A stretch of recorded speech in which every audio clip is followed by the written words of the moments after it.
lofty ambitions of our government. They do the heavy lifting and simplify our complex laws, and in many instances they're like the spring cleaning of administrative legislation. So this bill contains 4 schedules designed to improve government programs and, as I said, clean up some of that legislation. And I'll deal with each of them accordingly, some, of course, in more detail than others. Schedule 1 to this bill introduces new rules that prohibit schemes designed to avoid the application of a product intervention order in relation to a credit facility made under Part 7.9A of the Corporations Act 2001. This amendment helps ensure that a person or a business cannot respond to a product intervention order by engaging in avoidance activity that is not covered by the order but results in similar detriment to customers. Schedule 1 supplements the Financial Sector Reform Act 2022, which contains anti-avoidance measures to encourage compliance with the National Consumer Credit Protection Act 2009 and for product intervention orders made under the Credit Act with a view to minimising consumer harm. Schedule 1 introduces equivalent provisions regarding the prohibition to avoid relevant product intervention orders into the Corporation Act.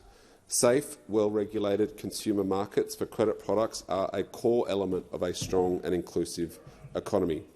Anti-avoidance provisions are aimed at reducing the risk of consumer harm from predatory lenders who modify their business models to avoid the application of consumer protections in the Credit Act and other financial services legislation. Predatory credit products take advantage of people who are already very financially vulnerable and charge excessive and unreasonable fees and interest. So Schedule 1 of the bill will reduce the risk and harm and limit the operation of these predatory lenders who are engaged in avoidance behaviours. And we know that predatory lenders have had it too good for too long. In April 2022, just before the last election, our corporate regulator, ASIC, made an extraordinary statement, Deputy Speaker, saying that predatory lending in Australia was at endemic levels and that unregulated innovation in the industry, particularly in the buy now, pay later industry, had created rising risks for financially disadvantaged people.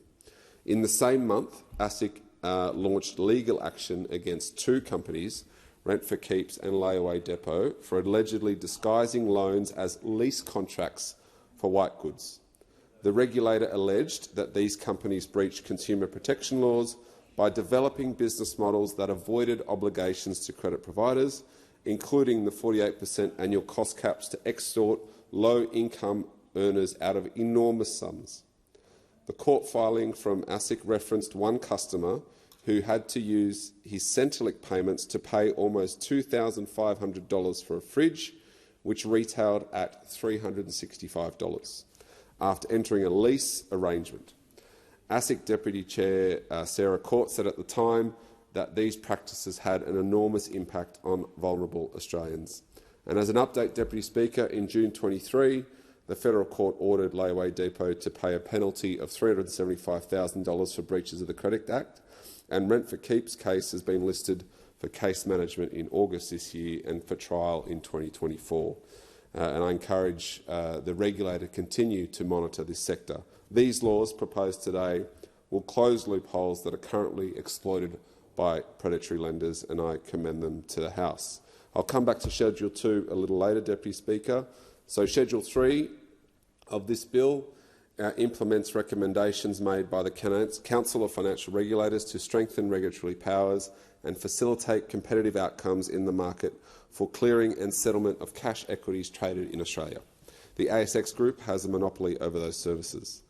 These reforms will have significant benefits for businesses that compete with the ASX in other parts of the cash equities market, such as financial market operators, all ones that rely upon ASX's monopoly clearing and settlement services, such as clearing and settlement participants and share registries. Delays in being able to access these systems and a lack of transparency around a fair price for these services can increase costs and stall innovation. Schedule 4 to the bill makes a number of improvements to the operation of the First Home Super Saver scheme to ensure that it works better for first home buyers. Currently, the legislation underpinning the scheme is inflexible and can occasionally result in a poor user experience, including some people who have made an error in their application process and then having their first home savings locked up in superannuation until retirement. Schedule 4 of the bill improves the operation of the scheme by providing greater flexibility and using the scheme to amend or revoke their applications to correct errors that sometimes we all make, Deputy Speaker. Transitional provisions will ensure that these changes apply retrospectively back to 1 July 2018, and this ensures flexibility can be afforded to past cases. So very important spring cleaning there, Deputy Speaker. Back to Schedule 2 of the amendments, and there to fulfil our government's pledge made during the election to better appreciate the experience of existing financial advisors. It is of the utmost importance that our industry remains vibrant, dynamic and accessible to all. As a government, we hold deep commitment to nurturing an advice industry that upholds robust professional standards, thereby granting Australians access to top-tier financial guidance. Yet it's become increasingly clear that the current educational requirements fail to adequately recognise the lived experience of financial advisors. We must strike a careful equilibrium, one that both professionalises and keeps the industry professionalised, but one that also retains all that experience that has been gathered over the past few decades. Financial advice can play a pivotal role in the lives of individuals, families and businesses, guiding them in making informed financial decisions. In an ever-evolving and intricate financial landscape, the demand for professional advice has never been more pressing. And with more and more Australians, Deputy Speaker, getting access to their super in coming to retirement, that might be the most amount of cash they've ever received in their life. Having cheap, affordable, reliable financial advice is incredibly important, and that's what this schedule seeks to address. Financial advice fosters financial literacy and empowerment.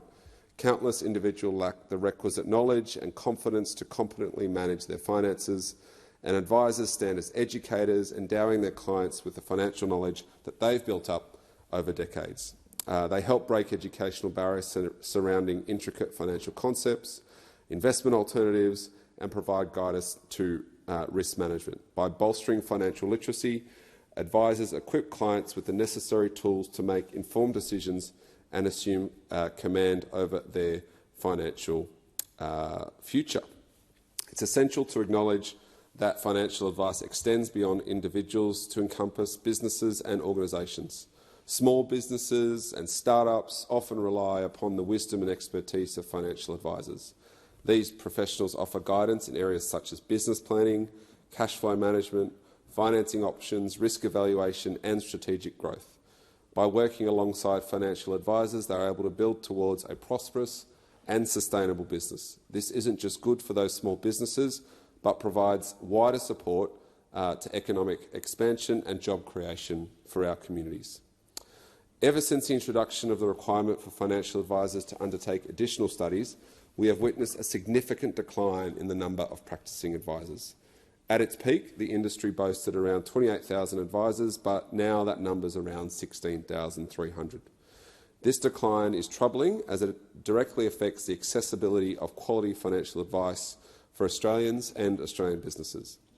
What's more concerning is the fact that aspiring entrants to the financial advice industry face hurdles that hinder their ability to meet these requirements, thus impeding their path to joining the profession. So it's abundantly clear that the current requirements fail to strike that proper balance between professionalising the industry and using the expertise of seasoned professionals. So just recently I had a conversation with a local constituent from my electorate of Bennelong about his extensive experience as a long-term financial advisor and the accessibility of the FASIA exam. Mr Todd highlighted the issue of accessibility of this exam. He's an experienced financial advisor with over 40 years of dedicated service, and he has encountered challenges with the current format of the exam. To address the issue, Mr Todd has proposed alternative methods for participants aged above 65, such as oral examination, exam and role play, paper-based take-home written exams or assignment-based assessments. I commend Mr Todd for putting forward this proposal, which sheds light on some of the technical disadvantages that older Australian financial advisors may face. The knowledge and skills that seasoned financial advisors like Mr Todd bring to the sector are integral to its ongoing success to ensure that Australians and Australian businesses continue to have access to robust and informed financial guidance. By providing further support and making accessibility changes for experienced financial advisors, we can create a more equitable system that allows these accomplished advisors to demonstrate their competence and continue contributing to the industry. To address these concerns and ensure the industry's continued growth, Schedule 2 of the bill proposes amendments that enable experienced advisors with at least 10 years of experience and a clean record who have successfully passed their exam to continue practising without the need for additional education. These amendments not only ensure the retention of these experienced advisors, but also facilitate the entry of fresh talent. By creating a supportive pathway for new entrants, we can maintain a pool of advisors who can mentor, supervise and upskill these individuals, ensuring the continuity of quality advice for consumers. It's important to emphasise, though, that these amendments do strike that balance. They do not compromise consumer protection. On the contrary, they uphold the highest standards of quality and professionalism. The experienced advisors affected by the amendments must have a clean record and they must pass the exam, ensuring that consumers can trust and rely on the advice that they receive. This measure effectively safeguards the interests of consumers whilst recognising and leveraging the significant experience held by these professions.